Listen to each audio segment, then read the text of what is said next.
반갑습니다. 먼저 조정래 작가는 1943년 스님인 아버지의 처남으로 서남사에서 태어났다고 합니다. 1970년 누명이라는 작품을 통해 현대문학에 추천되면서 문학에 등단하였고, 이후 1981년 유해영의 땅이라는 책으로 인해 현대문학상을 수상하였습니다.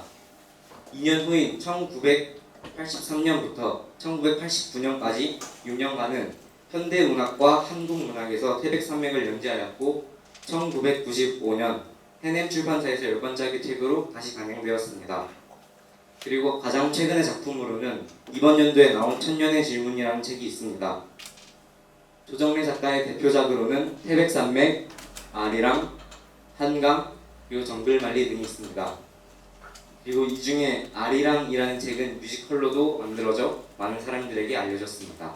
다음으로 태백산맥의 줄거리에 대해 소개를 해드리도록 하겠습니다. 먼저 이 책은 여순 사건이 일어난 1948년 10월 19일부터 1950년 6.25 전쟁과 1953년 휴전협정이 일어나기까지의 6년간의 과정을 다루고 있습니다.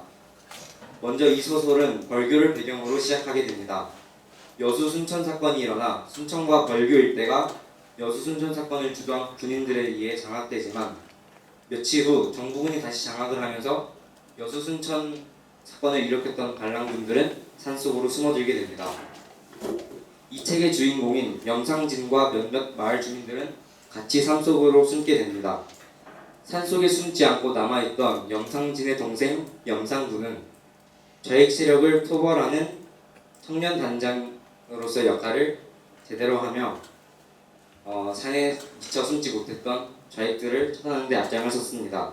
이후 1950년 6.25 전쟁이 발발하면서 벌교는 다시 인민군에 의해 장악되게 되고, 그로 인해서 산속에 숨어들었던 좌익 세력들이 나와서 다시 활개를 치게 됩니다. 하지만 6.25 전쟁은 유엔군의 참전과 중국군의 개입으로 38선 근처에서 전선이 머무르게 되는데요. 이로 인해서 퇴로가 막혀버린 인민군과 좌익 세력들은 지리산에서 무장투쟁을 계속하지만 군경의 진압으로 점점 의지를 잃게 됩니다. 이로 인해 영상진과 몇몇 부하들은 자살을 하게 되고, 영상진이 이루고 싶어하던 인민해방은 끝내 이루지 못하게 됩니다.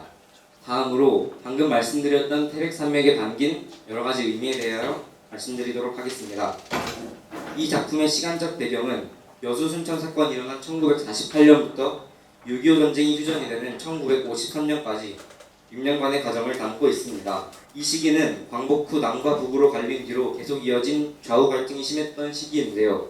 이러한 좌우 갈등으로 인해 군인들뿐만 아니라 일반인들도 많은 피해를 입은 시기입니다. 이 작품에서는 영상진을 중심으로 한 좌익 세력과 지주 및 자본가들을 중심으로 한 우익 세력 사이의 갈등이 전쟁으로 통치 권력의 성격이 수시로 바뀌는 역사 전개를 따라 펼쳐집니다. 이러한 상황 속에서 군인들이 아닌 일반인들도 어떤 길을 가게 될지 선택을 해야 되는데요. 이와 같은 선택은 좌우의 갈등과 함께 이 작품을 채우는 중요한 내용 중 하나입니다. 또한 이러한 선택들은 개인적 차원에 속하는 것을 넘어서 한 민족의 모순을 해소하고 새로운 역사를 열고자 했던 바람이 불법적으로 작용하고 있다고 합니다. 태백산맥은 저마다 순수한 뜻을 세우고 그것을 실현하고자 하는 치열한 삶을 살았던 중심 인물 대부분이 그 뜻을 실현시키지 못하고 끝내 좌절하는 것을 그림으로써 이 시기 역사 전개의 비극성을 나타내고 있습니다. 더 나아가 동시에 해결되지 못하고 이후 역사의 과제로 남겨졌음을 또한 강조하고 있습니다. 이러한 남겨진 과제는 결국 우리에게 주어진 것으로 볼 수 있으며, 이는 소설 태백산맥은 끝났지만 현실적으로 끝나지 않았다는 것을 알 수 있습니다. 이 소설을 집필할 당시 이 정도로 좌익 세력의 상황과 심정을 잘 나타내는 작품은 없었다라는 후평도 있었지만, 우익 사람들에게는 좌익이라고 비판을 심하게 받았다고 합니다. 또한 태백산맥은 이때까지 작가가 써왔던 좌우 갈등에 관한 소설들의 결산이라고 볼 수도 있어, 이를 통해 태백산맥이라는 작품이 작가에게 있어서도 큰 의미를 가지고 있는 작품이라고 할 수 있습니다. 저는 태백산맥의 배경이 된 벌교에 대해 소개를 드릴 차유민이라고 합니다. 벌교는 전라남도 보성군에 위치한 곳으로 소설 태백산맥의 시초이자 배경이 된 곳으로 많이 알려져 있습니다. 저희도 곧 이곳을 방문하게 될 텐데 가장 먼저 벌교에서 벌어진 사건, 아까 계속 나왔던 여수 순천 사건이 무엇인지 제가 좀 더 자세하게 설명해 드리도록 하겠습니다. 여수 순천 사건은 1948년 4월 3일 제주도에서 일어난 민중분기로 시작됩니다. 이것이 바로 그 유명한 제주 4.3 사건입니다. 그 남한만의 단독 정부 수립에 반대하는 사람들이 일으킨 민중분기였는데 이때 군과 경찰이 봉기를 강경 진압하자 봉기에 참여한 사람들은 한라산으로 들어가 저항하기 시작했습니다.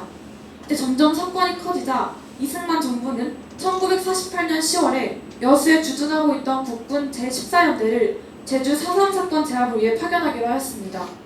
그러나 제14연대의 일부 군인들이 출동을 거부하고 반란을 일으켰습니다. 이들은 친일파 처벌과 남북 통일 등을 주장하며 여수와 순천을 장악한 뒤 주변 지역으로 세력을 확대하였습니다. 정부는 그에 대한 대응으로 여수와 순천 일대의 계엄령을 선포했고 반란군을 진압하는 데 힘을 가했습니다. 이때 참 많은 사람이 죽거나 다쳤는데 많은 민간인들도 화살되었다고 합니다. 이때 반란군 중 일부는 지리산에 들어가 빨치산이 되기도 하였는데 이때 이 사건이 일어난 곳이 바로 저희가 가게 될 곳 벌교입니다. 작가 조정래는 이를 토대로 태백산맥을 지었는데 이것이 태백산맥에서 벌교가 가진 역사적 의의입니다. 다음으로 이제 저희가 내일 가게 될 태백산맥 문학관 대체 어떤 곳인지 거기에 또 무엇이 있는지 가기 전에 미리 알아보도록